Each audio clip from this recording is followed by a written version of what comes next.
LCR circuit का सबसे basic question, NCERT में है ये क्वेश्चन। क्वेश्चन क्या है, फिगर के साथ देखना। आर दे रखा है 40 ओम, सी दे रखा है 80 माइक्रोफराड और एल इंडक्टेंस दे रखा है 5 हेनरी।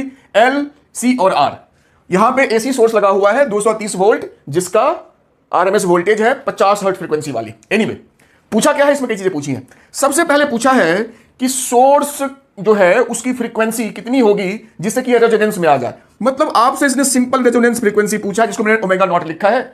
वो होता है फॉर्मूला 1/√L इंटू सी। अब आपके पास L है, C है, वैल्यू पुट कीजिए। 1/√L मेरा हो गया 5 हेनरी और C हो गया मेरा 80 माइक्रोफराड, तो 10 का पावर -6 अंडर रूट में है, तो 8 पंचे 40, ये 400 हो गया इंटू 10 का पावर -6 अंडर रूट में है, ऐसे लिख लिया। तो देखो 400 का तो हो गया मेरा 20 और 10 का पावर -3, ये -3 ऊपर जाएगा तो ऊपर हो जाएगा +3 यानी 1000, तो ये आपका 50 ओमेगा है, तो रेड पर सेकेंड ये आपका हो गया फ्रीक्वेंसी जो इसने सबसे पहले पूछा था, जिससे कि ये रेजोनेंस में आ जाएगा। बहुत आसान। इसका अगला पार्ट क्या है, अगला पार्ट पूछता है कि इंपीडेंस क्या होगा, जेड क्या होगा। अब जेड का फॉर्मूला क्या होता है, √R² XL - XC का होल स्क्वायर। लेकिन यहां पे अगर जेड निकालना हो तो इतना सॉल्व करने की कोई जरूरत नहीं है। क्यों? क्योंकि ये सर्किट रेजोनेंस में है, तो हमें पता है एट रेजोनेंस कंडीशन जेड जो होता है वो आर के बराबर होता है, और आर हमें गिवन है 40 ओम 40 ओम। आंसर इतनी आसानी से। तो दूसरा पार्ट हो गया। तीसरा पार्ट क्या पूछता है वो भी देख लो। तीसरे पार्ट में पूछता है एम्पलीट्यूड ऑफ करंट। ध्यान से सुनना इसको, एम्पलीट्यूड ऑफ करंट। कुछ बच्चे नहीं समझ पाते हैं ये क्या है। देखो, जिसको हम आई नॉट बोलते हैं ना, maximum current, peak current, actually वही एम्पलीट्यूड ऑफ करंट है। क्यों? ये जो एसी करंट है इसको बोलते हैं एम्पलीट्यूड, तो यही तो मेरा आई नॉट होता है।